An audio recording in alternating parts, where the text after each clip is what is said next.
Today I'm going to talk to you about a common condition which occurs in pregnant women. It's a condition called rectus abdominis diastasis. And this simply is just a term for your abdominal muscle, the one that sits on the front, the one that helps you curl, and the one that gives you a six-pack. It describes a separation of this muscle straight down the middle. The muscle moves to the side. This generally occurs during pregnancy due to that pressure of your baby growing large enough that that material there is also stretched. So the fascia which holds things together is thinned out, and it's at that point where there can be that, tear. You won't feel a tear, but you will be able to test and see that there's a separation of your abdomen. This is generally diagnosed pretty simply. You can diagnose it yourself, and I'm going to go through that at the end. But basically, if you pop your fingers in the middle, just above your belly button, and lie on the floor, if you crunch up, you'll be able to feel a bit of separation. So if this is more than about 2 centimeters, which is roughly 2 centimeters, that's when you have a little bit of a problem, or that's when they call that separation abnormal. So the occurrence usually happens right towards the end of your last trimester, 3rd trimester, but it's usually only picked up after you've had your child, and during those early days then. By about 6 weeks, your body will recover and to a certain extent will move back to the midline. However, it's something to keep checking, and there are some things to do that can help along that process and help your body recover quicker. So a few things that are helpful in the management of this condition. There's some things you can do before you have your child. So during your pregnancy, exercise is important. If you are fitter and if you are doing exercises which support your stomach muscles, your abdominal muscles, then you're likely to have a better outcome and less likely to have a diastasis. If you'd like some guidance on exercises to do before giving birth during your 1st, 2nd, 3rd trimester, then just see our video library. We have a selection of exercises in there. So that exercise is generally a very important factor. Another thing that can avoid and prevent you from getting that abdominal separation is just avoiding sitting up from lying down. And I'll just demonstrate a way to get up from lying down in a way that puts no stress over your abdominal muscles. We'll go through that just after. So once you've had your child and you do notice that you've got this diastasis, there's a few things that can help you be a bit more comfortable, but can also help your recovery. So one thing that is recommended is having pressure to your abdomen, so almost having an abdominal binder.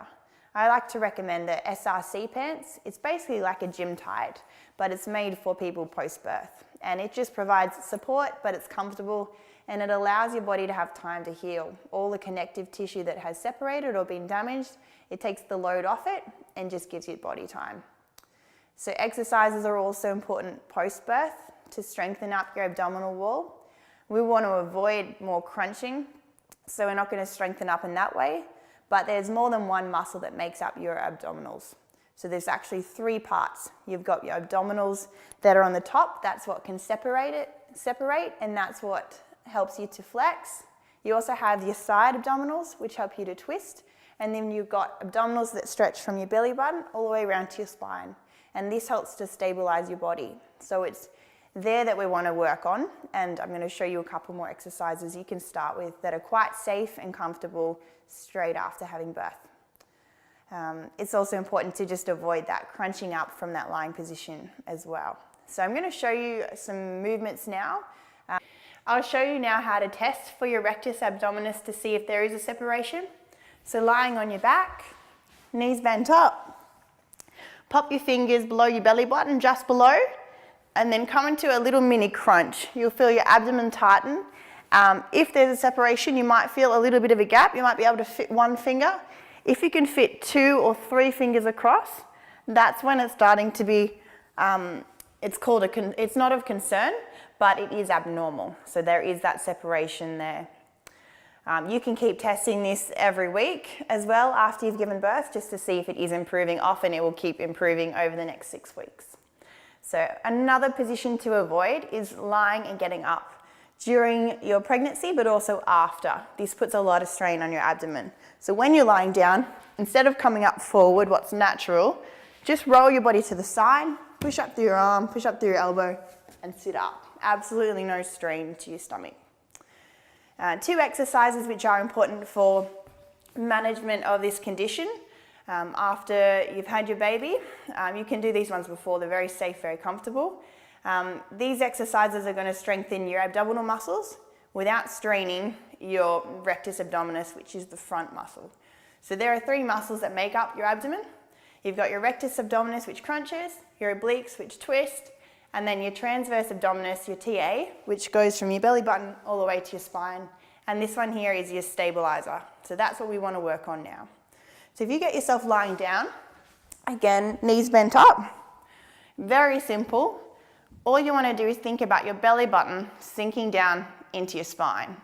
So when you do it, you don't want your whole abdomen crunching and bulging. That means you're using the wrong muscles and putting strain on your rectus abdominis, which we want to heal. You just want a simple and slight movement of your belly button sinking down. So I would do it including a deep breath. So if you have a deep breath in, and as you breathe out, that's when you control the movement, belly button to your spine, and hold for about 8 seconds. And then breathe out and release. So you might do that 10 times, 3 times a day. Another exercise that is a little bit harder than this one just includes a leg slide. So again, you want to turn on your TA muscle.